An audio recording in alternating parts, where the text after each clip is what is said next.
Y el presidente de México reacciona. Andrés Manuel López Obrador respondió con una jocosa canción al anuncio de la representante de comercio del gobierno de Estados Unidos, Katherine Tai, sobre la intención de llevar a México a un panel de controversias del Tratado de América del Norte por desacuerdos con la reforma en la ley eléctrica que realizó el gobierno de López Obrador. Así se vivió el momento en la conferencia matutina del presidente de México. Vamos a terminar con esto de que nos van a llamar a cuentas, ¿no?, para que expliquemos la política energética de nuestro país, que nos tiene muy preocupados. A ver si consigues a mi paisano Chicoche y ponemos esa de uy, qué miedo.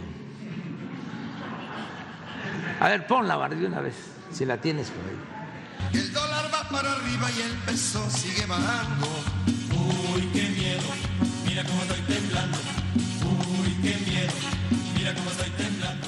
Bueno, así fue la conferencia matutina y esto ha tenido todavía más reacciones. El anuncio de Estados Unidos, los gobiernos de Estados Unidos y ahora el de Canadá también se unieron este miércoles para solicitar consultas con la relación a la política energética de México en el marco del Tratado de Libre Comercio de América del Norte, conocido como el TEMEC. El presidente López Obrador, ya lo escuchábamos, dijo que su gobierno va a contestar puntualmente a Estados Unidos y que su propuesta será pública. Por su parte, la Cámara de Comercio de Estados Unidos dio la bienvenida a la decisión del gobierno de Estados Unidos, por supuesto, y agregó que es un paso importante para abordar las medidas que México está tomando en el sector energético. Vamos con nuestro compañero Rey Rodríguez, que tiene los detalles. Adelante, Rey. ¿Qué tal, Mario? Un gusto saludarte. Y bueno, fuimos testigos de que esta polémica venía escalando. Mario, primero fueron mensajes, visitas, como en John Kerry, el enviado especial de la administración de Joe Biden para el cambio climático, que vino también a tratar estos temas en varias oportunidades. Y bueno, ya, Mario, finalmente se oficializa esto de manera formal, esta solicitud que hace el gobierno de Estados Unidos para iniciar consultas de resolución de disputas por la política energética mexicana bajo el Tratado de Libre Comercio, bajo el Tratado Comercial México, Estados Unidos, Canadá, el TEMEC. Esto, Mario, como tú bien decías, luego de que la representante de comercio de Estados Unidos, Katherine Tai, pues anunciara esta solicitud que, según dijo en un comunicado, estaría relacionada con ciertas medidas de México en materia energética que considera afectan a las empresas estadounidenses que tienen inversión en México en ese sector. Tanto Estados Unidos como México y Canadá, así incluso lo dijo hoy el presidente Mario, pueden hacer uso y ya han hecho uso de este mecanismo de consulta dentro del capítulo de controversias cuando consideran que uno de los miembros del tratado no está cumpliendo con algunos de los principios del acuerdo. Pero hoy, ya lo vimos, el presidente López Obrador, que habló largamente en su conferencia matutina sobre el tema, dijo que, más bien negó que México esté violando algún principio del tratado comercial. Escuchemos. Es una consulta, nada más, y ya les vamos a contestar puntualmente. Incluso lo vamos a hacer público. Aquí, una vez que lo tengamos, cuando notifiquen, cuando son 75 días. Tenemos ese tiempo. ¿75 días? Sí. Sí. Pues que estamos actuando de conformidad con el interés público, defendiendo al pueblo de México en contra de empresas voraces acostumbrados a robar. Pues ahí escuchamos lo que dice el presidente Mario. Algunos analistas pues no están más bien de acuerdo con lo que dice el presidente. Dice que sí se está incurriendo en algunas violaciones de los principios, de algunos de los principios del acuerdo. Y bueno, ¿qué viene? ¿Qué sigue después de esta solicitud que ha hecho el gobierno de Estados Unidos? Escuchemos lo que dicen los expertos. Lo que sigue es que se genere un proceso de consultas entre los dos gobiernos, donde el gobierno de Estados Unidos le está formalmente preguntando al gobierno de México está pidiendo una explicación o una justificación de por qué considera que no está violando el TEMEC. Si las respuestas que recibe del gobierno de México no son satisfactorias, entonces lo que sigue es, pues van a convocar a la opinión de un tercero, a la opinión de un panel que permita dirimir esta controversia, y si se encontrara que México efectivamente está violando preceptos clave del TEMEC, pues lo que sigue son acciones, digámoslo así, retaliatorias de política comercial. Mario, pues como te decía, básicamente la preocupación, quizás la molestia, y no solamente del gobierno de Estados Unidos, sino de algunos empresarios, legisladores, que tiene que ver con la actual política energética impulsada por el gobierno de Andrés Manuel López Obrador y que busca darle prioridad en el despacho eléctrico a las plantas hidroeléctricas y de combustibles fósiles de la Estatal Comisión Federal de Electricidad sobre las centrales eléctricas de energías renovables de privados. Por supuesto, incluidas, Mario, las empresas estadounidenses que tienen inversiones en este momento y que, por supuesto, tenían pensado seguir invirtiendo en ese campo. Y como tú bien decías, también Canadá pues levantó la mano, dijo que pediría también a México estas consultas de resolución de disputas por esta misma situación y reiteró que desde un inicio también había planteado su preocupación sobre este cambio en la política energética mexicana. Mario. Sí, y la Secretaría de Economía de México recordó que no es el único caso que está en controversia, en un panel de controversias del TEMEC, que está el asunto de los lácteos entre Estados Unidos y Canadá, y el asunto automotriz también, que están vinculados México y Canadá contra Estados Unidos. O sea que es un mecanismo que se utiliza. Gracias, Rey Rodríguez, con toda esta información que va a continuar sin duda. Una vez que Estados Unidos dio el paso, que Canadá anuncia consultas, que se perfila lo que eventualmente podría ser algo muy delicado para México en materia comercial. Desde el inicio de la presente administración se llevaron a cabo una serie de cambios importantes en las reglas del juego que quedaron establecidas con la modificación constitucional de 2013. Y las personas que trabajamos en el sector hemos venido advirtiendo que esos cambios regulatorios no corresponden a lo que dice la Constitución, tampoco corresponden a lo que dicen varias leyes, y que el cambio en las reglas del juego representa una incertidumbre legal que daña inversiones y daña a los consumidores, en este caso los mexicanos. Entonces, esto ha venido escalando hasta el punto en donde pues ya estamos aquí, finalmente. Me parece que no nos debería sorprender, aunque no deja de ser terriblemente preocupante. Quizás sí me gustaría empezar por recordarle al auditorio en qué consistía la famosa reforma de 2013. ¿Por qué es que podemos aseverar que esto es normal, que terminara como está, digamos, ya puesto en la mesa?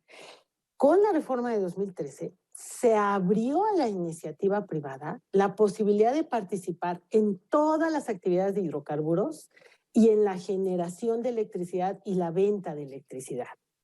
Pero este gobierno, que desde un principio ha dejado muy claro que su visión es que todos los servicios de energía los tienen que proporcionar las empresas del Estado, empezó a hacer los cambios para conseguir eso, que solo las empresas del Estado estuvieran atendiendo todo el tema energético en México. Y uno de los elementos, digamos, nodales en estos cambios, además de las regulaciones que ya mencioné, se modificaron las dos leyes, digamos, vertebrales de este sector. Se modificó la ley de hidrocarburos y la ley de la energía eléctrica, que hoy todavía se encuentran suspendidas, pero al final esas son las leyes que digamos, que están rigiendo todos los actos que ha seguido haciendo esta administración. Ya no se dan permisos, Carmen, a nadie. Ningún privado hoy, aunque llenara los requisitos, no puede obtener los permisos para hacer infraestructura energética porque hay una negativa total por parte de esta administración a que esto ocurra. ¿Qué pasa entonces, digamos, con las inversiones norteamericanas? Que insisto, yo creo que esto debe verse en un marco muchísimo más amplio. ¿Cómo afecta a México esto? Pero bueno, ¿qué pasa con las inversiones norteamericanas que ya se han llevado a cabo en México, no solamente en energía, en cualquier sector económico. Y me voy a quedar con el automotriz como un ejemplo, porque es un sector en donde se concentra una gran parte de las inversiones derivadas del tratado. Resulta que el sector automotriz, como todos los demás, tiene ciertas exigencias en materia de energía, requiere energía. Y requiere energía lo más barata posible y también ahora en el siglo XXI requiere energía verde. Bueno, pues con los cambios que están implementados, estas empresas no tienen acceso a esa energía verde y de mejor precio por parte de la empresa del Estado y resulta que tampoco pueden hacerse cargo de sus propias necesidades, es decir, detonar una planta de generación eléctrica que les pueda dar el servicio en los términos que lo buscan. Esto daña a esas inversiones porque no pueden crecer, porque no pueden tener acceso a financiamiento y por lo tanto operar en México se va haciendo cada vez más difícil. Daña entonces a todas las inversiones desde el punto de vista de usuarios hechas por los Estados Unidos y por Canadá, insisto, no solo en el sector energético, que sí hay muchísimos cambios que los afectan. Por ejemplo, ya no hay permisos para importar combustible. Ya no hay permisos para comercializarlo por parte de cualquier empresa, de cualquier país, incluso mexicano. Tampoco hay permisos para construir plantas de almacenamiento de gasolina y de diésel. Por lo tanto, y no dan permisos ni siquiera a las gasolinerías que tengan marcas diferentes a petróleos mexicanos.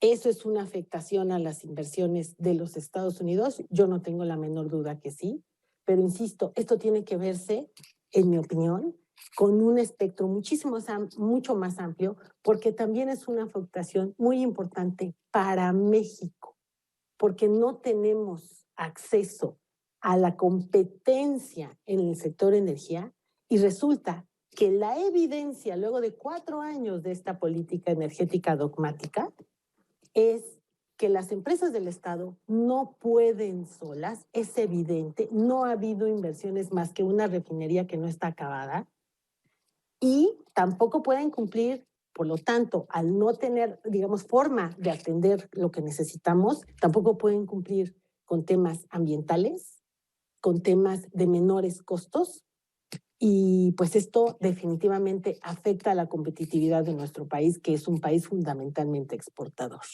Pues está la discusión en México, bueno, la discusión no, el planteamiento que hace el gobierno del presidente López Obrador, él mismo en su conferencia matutina, alegando que cuando se renegoció el Tratado de Libre Comercio a instancias de Donald Trump y obligó a México, a Canadá y desde luego a su país a renegociar el TLC, como esta fase se dio al final del sexenio de Enrique Peña Nieto y en la fase transicional del gobierno de López Obrador, se incorporó en ese texto el capítulo 8, que es un párrafo en realidad, que tiene que ver con la soberanía y con la posibilidad de modificar precisamente las condiciones en materia energética. ¿Qué me dices de este capítulo que ahora se está apelando a él? Con mucho gusto, que es un capítulo que efectivamente el presidente ha repetido y repetido y repetido de que desde su visión no afecta el tratado. Y yo te diría, hubo un foco muy especial, muy oportuno, durante la discusión de la propuesta de reforma constitucional que hizo el presidente hacia octubre del año pasado y que se discutió este año en un parlamento abierto.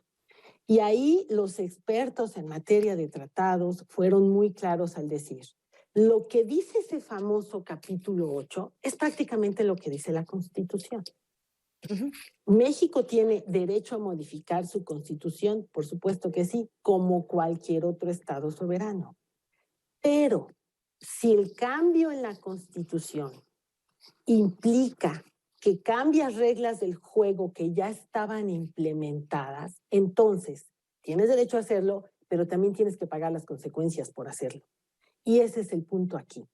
Al final, no tengo que recordar que la Constitución no se modificó, que el modelo de competencia está contenido en la redacción de la Constitución y que las leyes, estas que acabo de mencionar, que se modificaron y que están suspendidas, tienen problemas que incluso la misma Corte reconoce en su discusión de abril.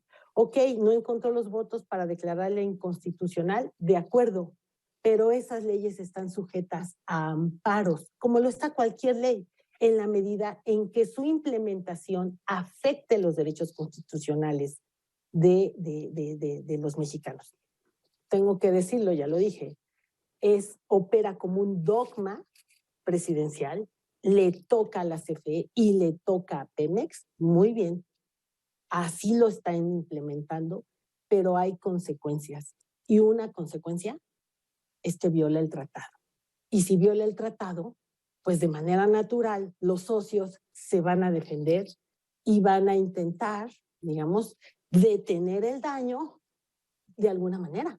Idealmente, en estas negociaciones, en estas pláticas, a ver si ahora sí nos convencemos que sí hay un daño, o en el extremo, pues aranceles, hasta poder llegar, no quiero ni pensarlo, en la terminación del tratado.